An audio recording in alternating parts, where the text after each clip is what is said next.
The Bakersfield Condors are currently in third place in division play. Tonight they began the first of back-to-back home contests. We're here tonight with former NFL running back Wendell Tyler, who's been here at this event and helped out for more than 20 years. The 5th annual Potato Bowl is set to be played on November 22nd, with all proceeds going to the Kern County Shrine Club. Todd, the Trojans are coming in. You think CSUB will give them a little beat down?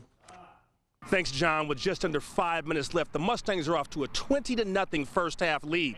Now, Jack Jackson for the Mustangs has had a huge game so far, rushing for 3 scores and 117 yards. This game is for first-place supremacy at the JV level. Now, the Garces Holiday Hoops Tournament enters semifinal action tonight. Game 1 featured a preview of the South Yosemite League race as West took on Ridgeview. In a key conference battle today, the Spartans and the Titans are playing for first-place supremacy. You had a long NFL career. Talk to me about how that's played a role in having you inform and help others gain their goals. Now, the Garces Holiday Hoops Tournament enters semifinal action tonight. Game 1 featured a preview of the South Yosemite League race as West took on Ridgeview. Game 2 featured a pair of teams from the Southwest Yosemite League in Garces and Liberty. Now, we start things off with West and Ridgeview. The Pack led by 3 at the half, but this Isaiah Matthews layup put the Vikings up 2. Then West Austin Contreras hits from beyond the arc for 3 of his 17 to give West a 5-point lead. Ridgeview's down but not out. Justin McCall for 3 to cut the Wolfpack deficit to 2. Then Isaiah Martin on the breakaway for that jam for 2 of his 23. We're tied at 55 and would eventually go to overtime.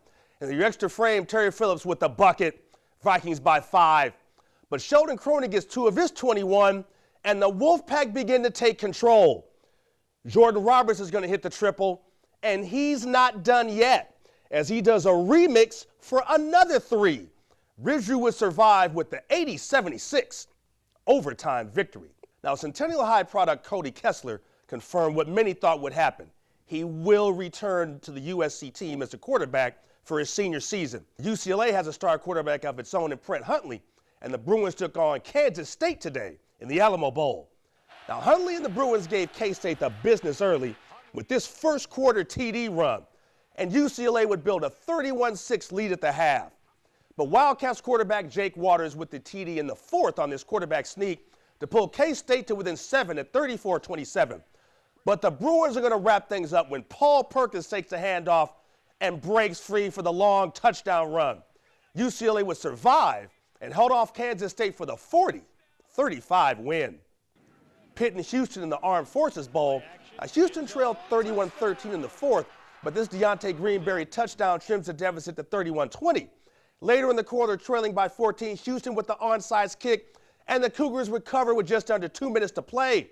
Now, DeMarcus Ayers catches his 29-yard touchdown catch, and his 34-27 Pitt. Same score in his onside kick, part 2 for Houston. They get this one too and look to tie the game. Ward now is going to go back up top. Greenberry is open again for another touchdown. 34-33 Pittsburgh. Now Houston decides to go for the gusto. 2 points in the win. Greenberry with the leaping grab in the back of the end zone. And Houston completes the improbable comeback with 3 touchdowns in less than 4 minutes and a stunning 35-34 win over the Panthers.